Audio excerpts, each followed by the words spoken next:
drastically. But in order to disguise this, governments have been skewing the figures in their reports to make it seem as if inflation is much lower than it really is. There is this curious distinction made, which most people don't understand, between core inflation and headline inflation. The core inflation is the sort of basic 2% target, which doesn't matter, and the headline inflation is once you include all such things like energy prices and sudden tax rises and the rest. Well, the inflation rate is skewed. They use all kinds of contrivances to make the inflation rate look lower than what it really is. If the U.S. government were using the same CPI model that they did when President Carter was in the White House in the late 1970s, the inflation rate today in the United States would be 9 or 10%. That's how badly the currency is being debased. Now, the reason why they do that is there are a lot of inflation-adjusted responsibilities that the U.S. government has to pay out money to, for example, people on the Social Security system on an inflation-adjusted basis.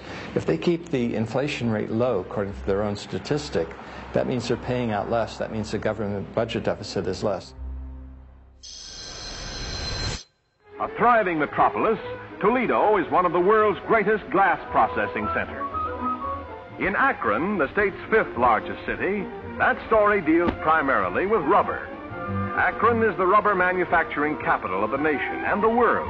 Her very name is synonymous with rubber.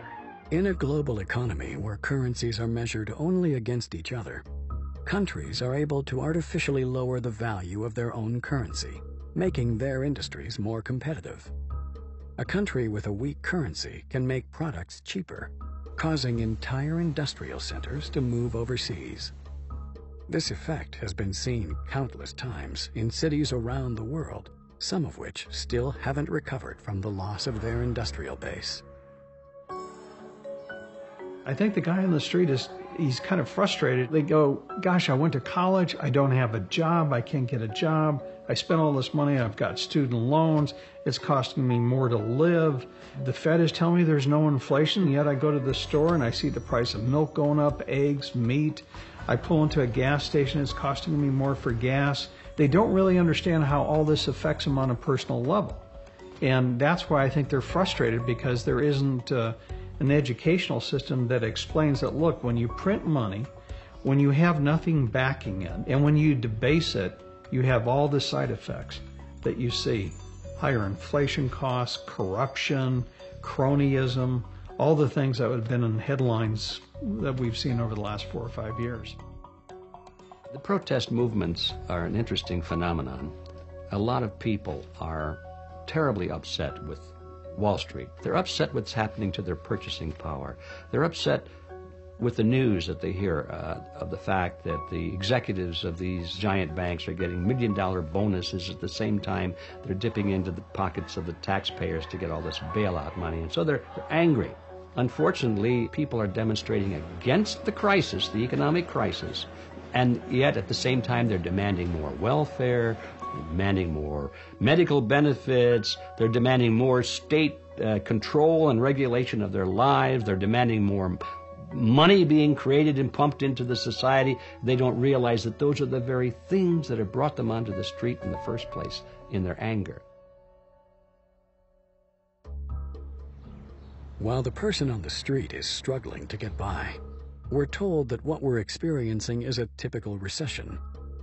Why then does this current crisis feel different to previous economic recessions? This is far from typical. I think this is the end game. I think what we're experiencing now are the pains of the 40-year experiment in fiat currency coming to an end, and it is an absolute failure, not only for America, but for the entire world. Up until 2008, we've been borrowing more and more money to maintain our standard of living.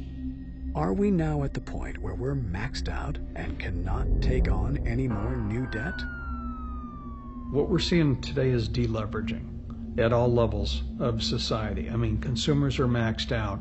Each succession that we had in the economy, when we went through this boom and bust period, we'd go through a bust, they would reinflate again, the economy would start up again, but we kept piling on levels of debt.